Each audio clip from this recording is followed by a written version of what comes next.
Hi, everybody. I'm here with Rachel Cibulas. Rachel, pronounce your last name correctly so I don't ruin it. Cibulas. Cibulas. Good. I'm glad you helped me with that. Rachel, give me a little bit about your background for one moment. Well, I was born and raised in Pittsburgh, so I'm obviously a Steelers fan. I went to Robert Morris University in Pittsburgh, which is a small Division I school. I was their first player to sign a national letter of intent with the women's program when they started it for the 2004-2005 academic year. I graduated in 2007 and I bounced around with some coaching jobs. I've coached at both the Division II and the Division III level. And I took a back seat to move home. And I have officiated from youth to NCAA levels. And now I coach with True Lacrosse in Pittsburgh. I coach their goalies and give private lessons throughout Pittsburgh. And you are here today because you're generous enough to support me in my effort to help me understand the women's game a little better. As many of the coaches do who are transitioning from men's, trying to help the girls play as well. So we took a few notes. So we have our presentation ready to go over some basic things. So first, you gave me this to copy and paste for everybody to see. Talk a little bit about this, what we have on the board here. So this is just going to be a very high level overview of offensive concepts in the girls' game. It's not complicated. It's always about the basics, just like on the men's side. You need to be able to pass and catch under pressure, just like you would on the women's side. So a lot of the concepts will translate from the men's game to the women's game with a few nuances with the rules. So we always want to utilize the fast break, spread out, use the field, pass and move away, knowing the ball doesn't change direction in the air. Always have your head on a swivel, things like that. So very easy things to follow if you're new to the women's game. So I'm looking through this really quick. So most of this applies to the men's game as well, which is great. So because a lot of times when the guys come to the girls' game, they get very intimidated. Like a lot of things are new because it does look a little different, when you go onto the field. But basically what you're saying here is the core concepts don't stress. It transitions very nicely. Fast Correct. breaks, spread out, passing and moving. We said about the ball, head on the swivel. That's defense 101. If you think for basketball, boys, lacrosse, Exactly. soccer, that's sports 101. Watching for the shift in defender's weight. That's, I heard LeBron James talking about that in a post the other day. Passing catch with the outside hand. And anything out here you see that's very specific to the girls. I would say the shooting space, which is a rule in the women's game that you don't have in the men's game, meaning that if a defender is not within stick's length, and a stick's length is defined as your hand on your hip with your stick right in front of you. So about a stick's length, the defender has to be within a stick's length of you, the attacker. If she is not, then we draw something called shooting space, meaning the defender is in your way to shoot safely. And that results in an 8-meter, AKA foul shot, if you're familiar with basketball, where we would have everybody kind of freeze. We set you up on the hash mark on the 8-meter, put the defender behind, and you get a free space to shot on goal on a Okay, whistle. so this is the first great tip for anybody transitioning to the women's game is if you're going to spend a few minutes studying anything, take a minute to study this before you jump on the girls' field, because this is one of those things that you may be a little thrown off by. So that's shooting space. So look to take it 101 or draw the shooting space. That's an important one for any men transitioning to the girls. And the next thing is going to this field here. We got a girls' field on the board with 7 players. One thing that may be obvious to you, maybe lost a lot of the guys, 7 girls on the field, not 6. And obviously, we're not talking about the goalie, talking about Correct. field players. So I'll let you take it from here. Sure. So the line that's just kind of in the middle of the field, that's what we call the restraining line. That's typically at the 30 or 35-yard line, depending on how the fields are lined. Where that is not important. Just know that there's a restraining line there. Let me show the full field for everybody so they could see what you are referring to. Yep, that line right Yeah. there. Perfect. And there's 2 on each end. So when you transition to playing, when you go from offense to defense, you have a restraining line on the other end. What's important here is that you can have 7 players over that restraining line playing offense at a time. We always count forward. We don't count the 4 players back because you might be subbing. So you always want to count forward over the line. How many players do you have? That's important because if you have a yellow card, then you drop to 6 players. So that's why we always want to count over the restraining line making sure you have the correct number of players on the field in that offensive end. They recently changed the rule a few years back where they would hold a player instead of letting her go, but they want to put pressure on the offense for causing those fouls. So you'll be a player down if you have a yellow card. So it might be 6. If you have 2 cards, it might be 5. Those you can work out with your rules interpreter. We're not going to talk about that today, but you always want to be counting forward over the restraining line to make sure that you have the correct number of players. Okay, so just get the visual. What we're Correct. looking at here, okay or not okay? I would say okay for your transition. And what I mean by that is your goalie made a great save. She cleared it to some of your defenders. We're transitioning it up. And now we're all kind of coming across the line. The Now, most just so basic, we're clear, how many girls are on the field total? we have 11 field players and a goalie, so 12 total. So we have another, There's going to be uh, 4 behind. okay, so, You could even do 4 Ds to just keep it as a defender to keep it simple and easy. Or you could okay, do so, 11 if you wanted. okay, so we have 10 players there and a goalie.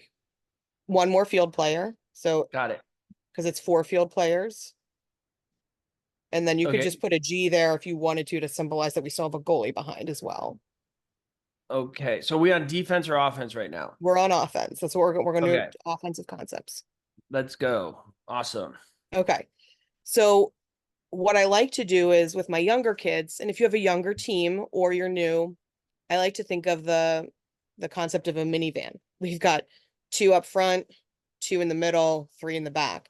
So our 2 up front would be going to, what people are similar with X. They're going to kind of go behind cage below that straight line called goal line extended. So we can take the 1 and the 2. Okay, let's make this a little bigger for everybody to see. Okay, we're taking the 1 Yep, and the perfect. 2. 2. And then we have 2 or we kind of have 2 in the middle. So we'll take, just for number's sake, we'll take number 3. And you see that hash to your left, the hanging hash? We're going to Yep. take her out wide beyond the 12 meter. Okay, so that would be out here. Perfect. And then 4 on the opposite side of that. Okay. Yep. And then 5, 6, 7 are the back seaters. There are 3 spread across the, so if that makes sense. So you've got your 1 and your 2, your driver and your navigator.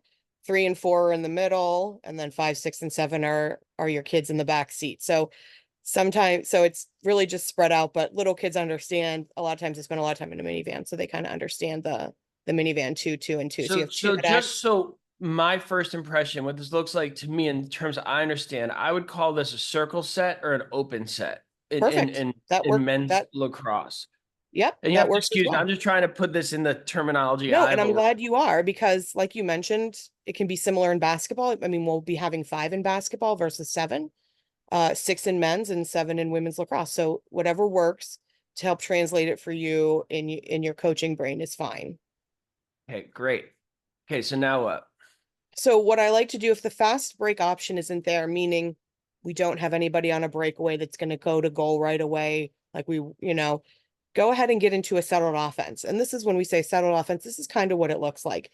If you're running a play, it's going to look different, but this is where we can kind of slow down, read the defense, read the goalie, listen for coaching cues on the sideline, get a pace for the game, get a heartbeat on the game, things like that. So I always like to spread out too. So we see the 8 meter with the hash marks. We see Yes. the 12 meter, which is the solid line. I always have coached my players go to the 15. If we had a 15 meter, where would it be? 3 or 4 huge steps So off basically where 12 the meter. numbers are now, right? Correct. So Correct. okay, cool. And that's where I like to be because it makes it harder for the defense. And that's what we like to do in basketball. That's what we like to do in men's lacrosse. And that's one of my bullet points is have the mentality to exhaust your defenders. If we're all close, the defenders don't have to work hard. The double team is there very easily. They don't have to slide very hard to find the ball. But when you start spreading out, that defense is going to get exhausted. They're going to So constantly also, be looking left and right. Confusion is key with the so defense. I'm thinking this as a new coach because Mhm. most of my experience is at the lower levels. I've never really coached a high elite. And to me, this is big because I consider myself very good at helping the newer teams, and spreading out is always a big deal, no matter what sport you're in. Mhm. Trying to teach an offense like I'm thinking of Lyles Thompson and the University of Albany, where they Mhm. all were squished together and moving in picks. With the new team, that could be kind of difficult. So if I'm jumping into a girls' game and I don't know what I'm doing, this is very helpful because it kind of goes in my head like, hey, don't jumble up, spread out, create space, all those kinds of things. So correct me And if I'm this is the wrong. first thing This I is teach, great for like a brand new team or a new coach. regardless of age level. You want to be spread out. I don't care if it's U8, learn to play, club, competitive club, new fledgling high school program, any level, any skill level, always spread out. Okay, That's like the got it. cardinal rule. Okay, so what's next? So we're all spread And out now. then and then we would want to be passing and catching with our outside hand. I know we feel the heart palpitations. I want to work with my dominant hand. A lot of that's right-handed for us. When we are catching with our inside hand, so for example, number 7 has the ball or number 4 Uh-huh. has the ball, doesn't matter. And she wants to throw to number 4. Let's say she's right-handed. Her right hand's her inside hand. It's, on the defense. She would need to turn, throw with her left hand to number 4's right hand. We want to be catching and passing as far away from our defense as possible because the defenders are kind of like waiting. It's almost like, I don't know if you've ever seen double dutch. They're like waiting to get in. When's the right time? A lot of Yep, defenders will yep. wait for the right time to try to extend that stick, deflect, For or those who don't know, create an double dutch the interception. jump rope reference, I just when I just really showed my age with that. oh, I know what you're But talking about. When the gym, they're like, man, da da da da, yeah, you go and you jump in and yeah, you join in. correct. I know it. So, quick question So for you, mhm, because I'm thinking, I said in my head as a guy's coach, number 5 sees the girl's ponytail. What we'd say in men's lacrosse, the strings in the back of the helmet. The mhm, players who played in the '90s know what I'm talking about. She makes a cut to the ball. My understanding, correct me if I'm wrong, this is okay. The problem is perfect. that she camps out here. Right.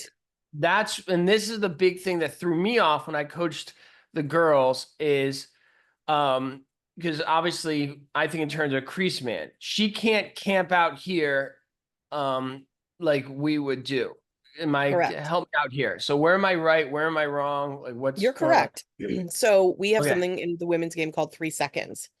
And an attacker cannot be within that 8 meter for more than 3 seconds without a defender.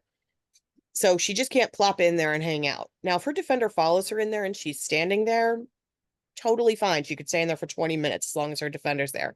She cannot be undefended in that 8 meter for more than 3 seconds. Sounds like a nightmare for the referee. Oh, you know what? I apologize. I mixed up. No. You know what? I apologize. I Okay, confused okay, myself. Let's back up. It's the defense that can't be in there for more than 3 seconds. That's an okay, advantage to the offense. I apologize. So okay. defense, this is going to help you. Defense cannot stay in that 8 meter for more than 3 seconds without an attacker. So let's say number 7 and number 4 are kind of just passing back and forth to burn time, and their 2 defenders drift. They're not paying attention. It's boring. They drift backwards. They step into the 8 meter unknowingly. An official's going to see that official's going to hold that yellow flag to be like, hey, warning, I see something. Let's get out. And if they don't, that's where we take the defender who's causing the problem of the 3 seconds. We put her behind the ball carrier. We get an 8 meter or an Okay, indoor, depending where we are. so going back to So my scenario, so number 5 sees the back of the girl's ponytail. So she could come in here and camp out here as long as or she's fine to stay there. And some okay. offenses will they do a play to try to catch you in 3 seconds Okay, so now the defender is allowed to be there with her as long as she's here. within that stick's length. You'll hear that phrase stick's length a lot in the women's game because that helps determine the rules. So the shooting space within a stick's length, the 3 seconds within a stick's length, you'll hear that phrase. Get familiar with the phrase stick's length. So it's really more complicated for the defense. The complication is not as much on the offensive side with this. Correct. And that's why another point on my thing is to always challenge in. As soon as you touch the ball, challenge in. What do I mean by that? Look like you're going to goal. Get a good grip on your stick, choke up, look to cage, look like you want to shoot, look like you want to pass to somebody within the 8. Because number one, you never know when you're going to catch your defender off balance. Maybe your defender wasn't ready. So maybe she tumbles over and now you have a lane to goal. You don't know that. So always challenge in hard. And you can gently touch their forearm. We're not going to charge in with being crazy. We're going to just gently touch in, touch their forearm, pull back out if they're giving you pressure. But I also like to challenge in because maybe they're backpedaling and they get stuck in the 8 meter. And then as an attacker, you unknowingly created a great 3-second opportunity, which will get you on, which will get you a direct shot to goal, whether that's, so Okay, if so I they're just there's showed like a you more an than 3 seconds. offense, and I just thought as I referenced Lyle Thompson and University of Albany from about 10 years ago, maybe it's more now.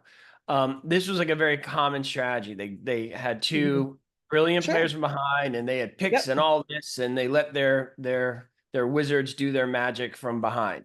So I could do this in the girls' game. Absolutely. I had a play like this in college called 21, hence 2 behind, 1 up top. Again, you don't have to make this very complicated. Right. And then we had 4 working in between. 5 and 7 would pick for each other, and 3 and 4 would pick for each other, whoever you assign. And they're working hard, number one, to create some chaos. So maybe 1 and 2 can have a roll to goal, or 6 is shadowing the ball carrier. So 6 might pop over to shadow 2 so that 2 has an outlet. And then um go ahead and let's do that. Let's pull 6 over to shadow 2 a little bit where they are in the Okay. 15, which is perfect. 6 is looking for as an outlet to 2. 6 is going to help 2. Let's give the ball to 6. And then 6 challenges in, and look who's in shooting space. Probably 4's defender and maybe 7's defender. Now So, what we so do, what's the defender supposed to do then? Like on one hand, so you're coaching your defense here. So now let's switch mentality to Mhm. defense. On one hand, they need to stop the ball carrier. You can't just let somebody Correct. shoot at your goal, On the other hand, well, you see where my question's going with this, Sure. so Sometimes you can't help it. Sometimes you can't. The point of 3, 4, 5, and 7 is to cause chaos. And all of a sudden, 6 shoots and 4's defenders in shooting space. Sometimes that's the luck of the draw. That's what this play is designed to do. I would coach my defense to stay very tight. Don't follow your defenders, or don't follow your attackers. Let somebody else take them so you're not getting too drawn out. Communicate.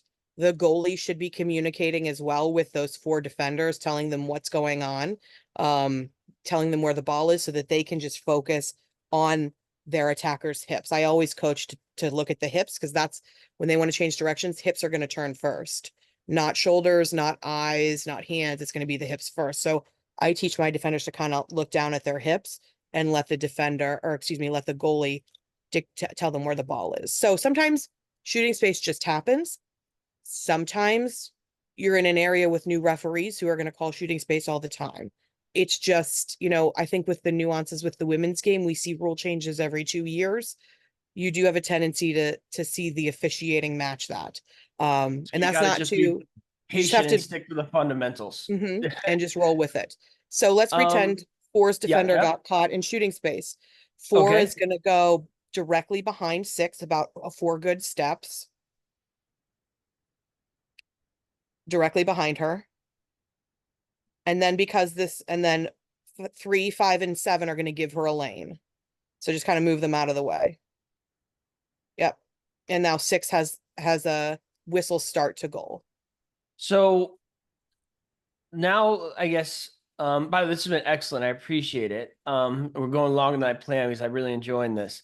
But now what we need to get to, or at least I'm not seeing yet, where is the offense restricted? Like where do I have to modify? As you mentioned the difference with the defense, I'm not seeing yet where I have to modify what I do on offense as per girls' rules. Because right now I'm seeing like whatever I did in men's, I could be just as creative. I got one more extra player. The goal's a little further back, but basically I could have at it with my men's playbook the same Just as you're out of the girls. goal circle. Stay out of the goal circle. You can't Okay, run through so it. you mean You the can't crease? reach for well, in women's lacrosse, it's called a goal circle. So you'll hear Great that term point. Thank you. interchangeably. So technically, in the rule book, it's a goal circle, but because a crease is easier than goal circle, crease is 1 syllable, 1 word. So Right. free through goal Okay. circle. Isn't that rule the same as in the boys, or is there a difference? That I'm not adept enough at men's rules. I don't know if they can Okay. follow like after a goal. I don't know if they can run through. That's not my, I'm not sure, but you Sure. can't run through the goal circle after a goal. Your stick can follow through at the older levels as long as you pull it back and it's not hanging down. Um, you cannot follow through on the goalie and touch her in any way.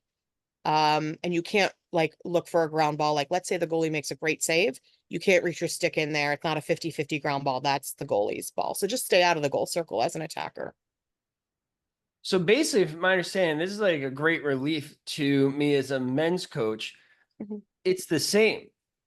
Yes. Like defensively, I gotta kind of put my thinking cap on a little bit, but offensively, I can basically run all my premises that I enjoy. One common one that comes to mind, just to give you an example, and then I'll let you go, I promise, is a triangle motion of sorts. Perfect. So if this girl is sweeping across, she clears through, she Hmm. comes up, and this girl has her opening to go across, a Yes. basic triangle. And to use that example from behind, and I'm just thinking, as I said, these are Yep. very men's 101. This girl pushes this side, she comes through, and this girl's looking for the backdoor cut, just a basic triangle. Correct. Um, so that's okay in the girls' game. Absolutely. And I think one of the great coaches, Cindy Timtrall, who's at the Naval Academy, always stresses work in shapes. So you can work on a triangle up top, triangle on the side, make a house. You're working on four corners and a roof point at the top. So just know what your skill level is for your girls and keep it very simple. A triangle is very easy. We can work with three people, every level can work with three people. Um, and if you're not working in that triangle, we can add a simple exchange, for example. So let's say 7, 6, and 2 are your triangle. 1 and 3 could just exchange just to create confusion. And that's very easy. So we don't have to make it hard.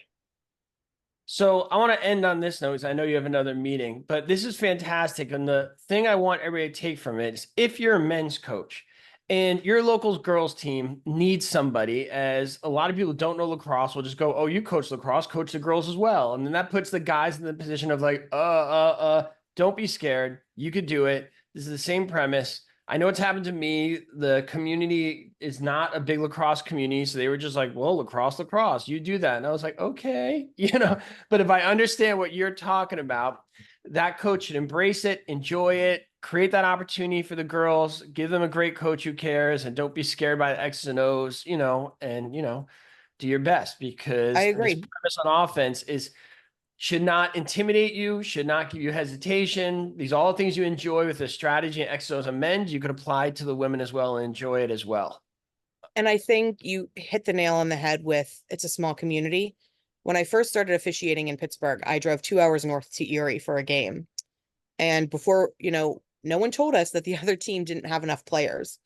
The other team who also drove up from Pittsburgh said, no problem, we just want to play, and donated half of his kids to the other team to play. I don't know if I would find another sport that would be so generous. Be so generous up front. The coach didn't squawk about it. He didn't complain. He said, I don't care. I want my kids to play. That was the first words out of his mouth. And I think you'll find that more often than not in the lacrosse community. So don't be afraid, because I think if you go up to a ref and say, I don't know what this means, can you explain it? Let's time out. Let's look at it. Yes, absolutely. We want the kids to be safe. If you ask Especially at another the coach levels for we're help, we'll help focusing on you. here. Yeah. Absolutely. Absolutely. Yeah, and that's why I love doing this. Because the whole premise of the discussion group, the website, everything I'm trying to do, I'm not focusing on the elite. I'm focused on the people you're talking about, which is actually the great majority of us. Everybody Right. wants to focus on super elite prep school club, awesome Right. college recruit team. But 99% of us are dealing with the stuff we're talking about today. How to give opportunities Absolutely. to kids, grow the game, make it a safe environment, make it a constructive environment so everybody can participate and enjoy. So with that being Absolutely. said, I appreciate you immensely. This went longer than I thought it would, but that's actually a good thing. And hopefully we could do this again. Yep. And if you're watching this and you have questions, reach out to Joe. You can always shoot me an email with any questions, no matter when. I'm happy to do my best to answer them for you. Thanks, Rachel. Thank you so much.